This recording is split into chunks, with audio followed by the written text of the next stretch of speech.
my pleasure to introduce a leading voice in the Senate on issues that are of concern to ADL. Senator Marco Rubio's public service has been animated by his commitment to human rights and to an America that is truly inclusive. He has called America the place that changed my family's history. The former slaves, refugees, immigrants, and the tens of thousands of Cuban exiles who began new lives in America and contributed so much to our country are never far from his heart. He has been a vital voice against those who threaten Israel, U.S. interests, and those who seek to erode democracy and human rights around the world. When gay men were arrested and detained in Chechnya, Senator Rubio took to the Senate floor in a moving call to conscience, saying, "We should never, ever tolerate human rights violations against any person for their religious, political, or sexual orientation beliefs." Please join me in welcoming from the great Sunshine State of Florida, Senator Marco Rubio.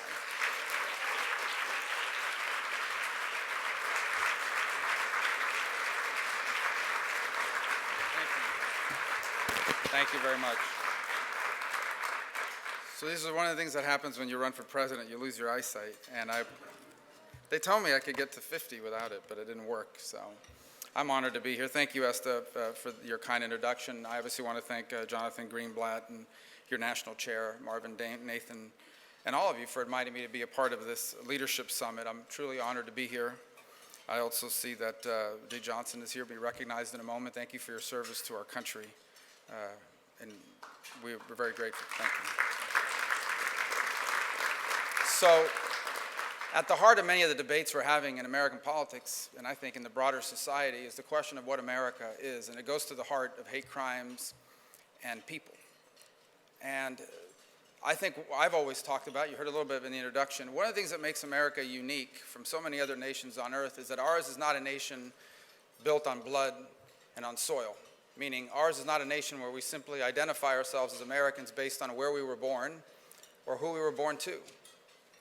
What I think has made America so unique is it is a nation built on an idea, an extraordinarily powerful and at the time revolutionary idea when first enunciated. And that is the idea that every single human being is born with the rights to life, to liberty, to pursue happiness as they see it.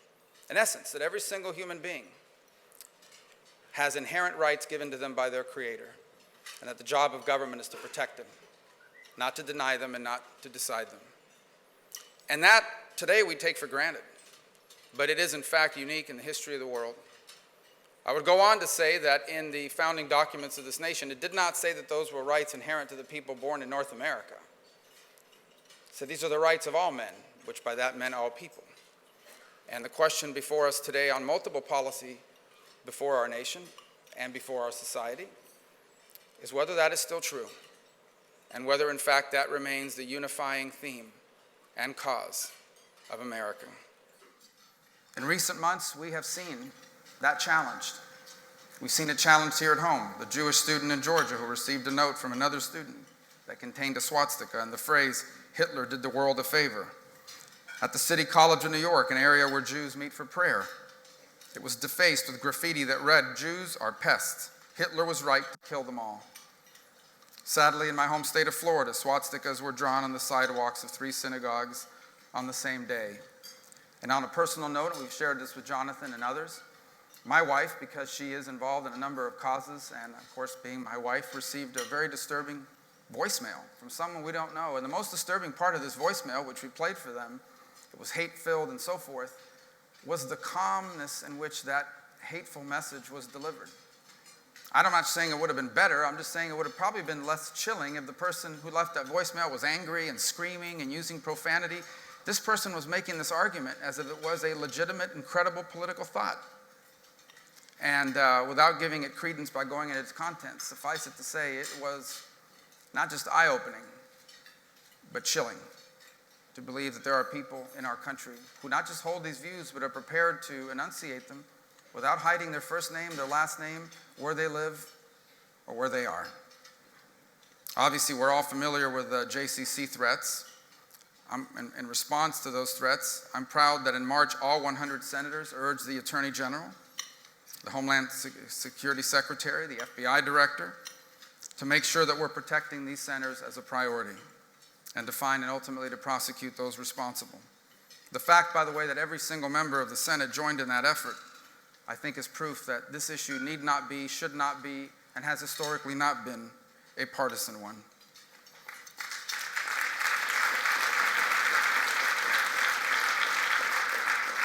And so, in continuation to that, I believe that as we enter this budget process and make decisions in Congress, that it's crucial that our Department of Justice and Homeland Security have the resources to help Jewish community centers improve their physical security and to deter threats, and have the ability to work with local law enforcement to investigate and to prosecute these anonymous cowards who are spreading fear and anxiety, often impacting the lives of young children who rely on these centers for after-school activities, not to mention faith activities, and in cases of schools, disrupting their academic day.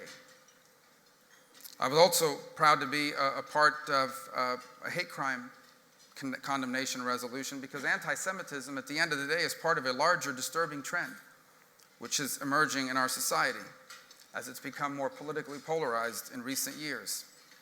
Hate-based violence and threats are on the rise, with virtually every type of person threatened simply because of who they are. And that includes Arabs and Muslims and Hindus and Sikhs. Last month, I'm proud to have worked with Senator Kamala Harris of California on a bipartisan resolution condemning hate crimes and discrimination and other forms of prejudice against minorities in the United States. And again, I'm proud that the Senate passed that resolution unanimously.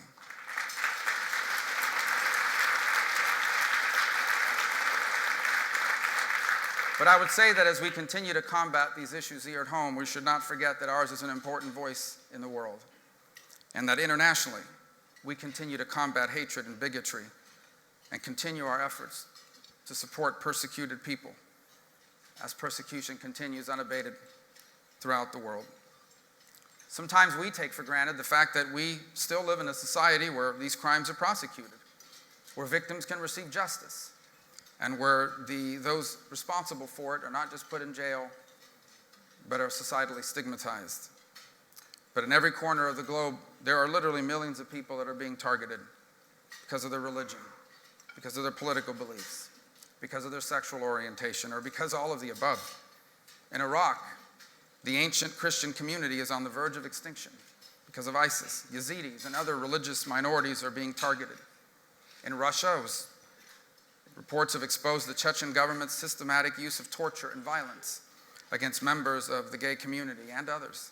In Iran, the regime jails its own citizens simply for exercising their fundamental human rights. The Iranian government consistently targets religious minorities and has jailed Christian pastors who gather to worship in private homes. Of course, the threat of anti-Semitism remains alive, and the world has already witnessed, in less than a century ago, the horrible price to be paid when it is not challenged, no matter where it begins or who it comes from. Threats against the Jewish community are not just a problem in the United States. We have seen, unfortunately, a resurgence of anti-Semitism throughout the globe. It's profoundly concerning to read reports of harassment and violence occurring in Jewish schools and synagogues across the continent of Europe, and even certain governments amplifying their anti-Semitic messages. The United States must work with other nations to combat this evil global phenomenon.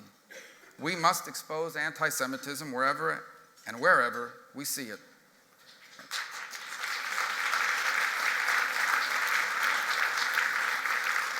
So I introduced the Combating European Anti-Semitism Act of 2017, which would enhance reporting requirements on anti-Semitic incidents in Europe and the annual International Religious Freedom Report that's authored by the State Department. This bipartisan legislation was introduced with Senator Tim Kaine of Virginia, and it will ensure that the State Department can better assess and understand the challenges so that we can combat European anti-Semitism in all of its forms. We've also tackled anti-Semitism as a global problem at international forums like the United Nations. We've seen a troubling trend at the UN of consistently singling out Israel and of attacking the Jewish state's legitimacy, and they are outrageous. The United States cannot stand by and allow the sole democracy in the Middle East and one of our strongest allies on the planet to be targeted, discriminated against, or held to a different standard than any other UN member state. Recently, UNESCO member states once again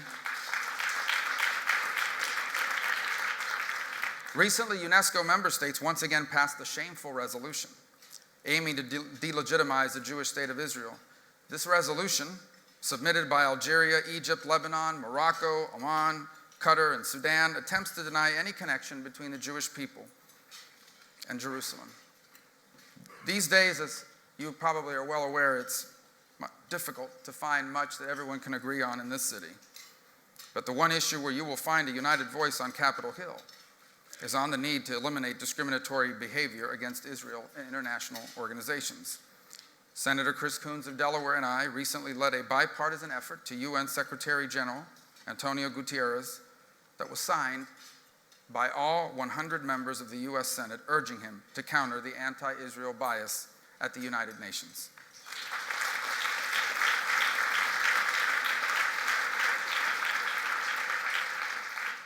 I recently, in fact, on the day of the letter, spoke with the UN Secretary General about this anti-Israel bias, and he has invited me and other senators to come to New York or to engage us here in Washington, along with our fantastic ambassador to the United Nations, Nikki Haley, to discuss and confront this problem. This is an issue I've been working on for some time. In January, Senator Cotton of Arkansas and I introduced the Countering Anti-Semitism and Anti-Israel Activities at the UN. This bill targets UN funding for certain UN agencies until it is certified by the President that these agencies have taken concrete steps to stop promoting anti-Semitism and anti-Israel agenda. In a disturbing echo of Germany's anti-Jewish boycotts of the 1930s, we also see today's boycott, divestment, and sanctions movement, which engages in economic warfare against the Jewish state. So earlier this year, again in a bipartisan measure, Senator Joe Manchin of West Virginia and I introduced the Combating BDS Act of 2017. And this would support state and local governments in the United States that decide to push back against this movement's economic warfare.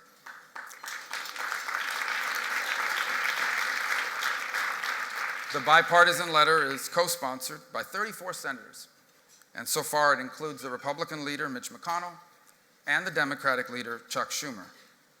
Our bill will create ironclad protections for state and local governments that decide to divest taxpayer money from firms and from financial institutions engaged in commercial or investment-related BDS activities that target Israel. So as you can see on this front, the news is good in the sense that there is a strong bipartisan commitment. Every single one of these measures I just read to you is bipartisan, includes the leadership of both parties, and in many cases enjoys the unanimous support of our members. Perhaps you can help us figure out healthcare that way. But I think it's good. And I would just close by saying that we do face extraordinary challenges. And the fact that we are gathered here today to discuss them in an open and honest forum with members from both parties and from all political persuasions is a reminder that as many challenges as we face in this country, I'd still rather be us than anybody else. There is still no nation on earth that I would trade places with. I understand the negativity of American politics today. It's extensive, it's widely reported and communicated faster and more rapidly and wider than it's ever been reported before. But I think we make a terrible mistake if we teach our young people that they live in the worst time in human history, because it's just not true. We do face unique challenges, but we also have unique tools at our disposal to combat them. This is not the most divisive time in American history. I would venture to say the Civil War was very divisive. I would venture to say the 1960s placed extraordinary strains on our society. It is a time of great division. There is no doubt. But we have always been a nation that's faced great obstacles because what we do here is special. We remain the only place on earth that is trying to do what we are trying to do. and that is ensure that every single human being has the opportunity to live the life as they see fit. That's hard. It runs counter to thousands of years of human history. And that is why being America will always be hard. But I would not rather be anyone else. If I were given a choice to be alive at any place, at any time in human history, I would choose every single time to be a 21st century American. Because despite all the challenges we face, we are blessed with extraordinary resources. Most importantly of those resources are our people. And we need every single one of them. You see, we are engaged in an incredible global competition. In the case of China, we're the nation that has over 1 billion human beings. And this is not an anti-China speech. I think China and its people and its culture and its society has much to contribute to the world. They have 1 billion people, 3 times as many people as we do, which means we need everyone. We cannot afford to leave a single American behind. We cannot afford to stigmatize a single American because of who they come from, where they come from, how they worship, how their name is pronounced, where they were born, or who they were born to.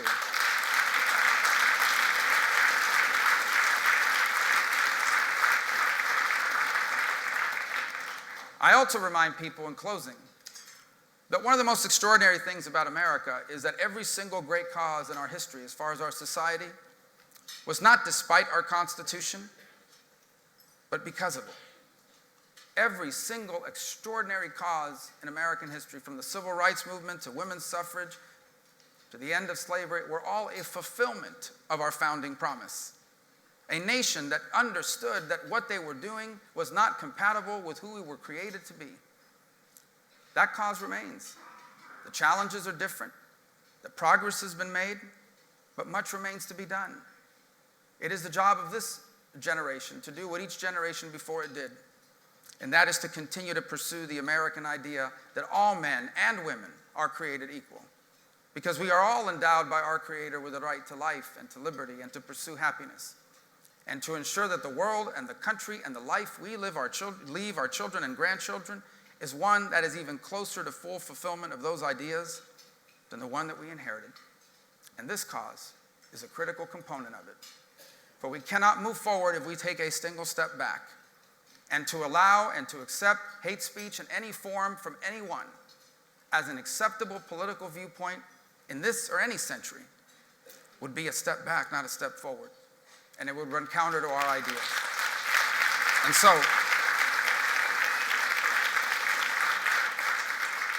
I thank you for your advocacy and for this invitation. And I look forward to continuing to work to highlight this issue on the floor of the Senate, in our homes, in our communities, in society at large. I thank you for your activism. You are the leaders on this issue, and it is our job to take your voice to the forums where we work. So I thank you so very much for this invitation and for this opportunity. Thank you, and God bless all of you. Thank you. Thank you.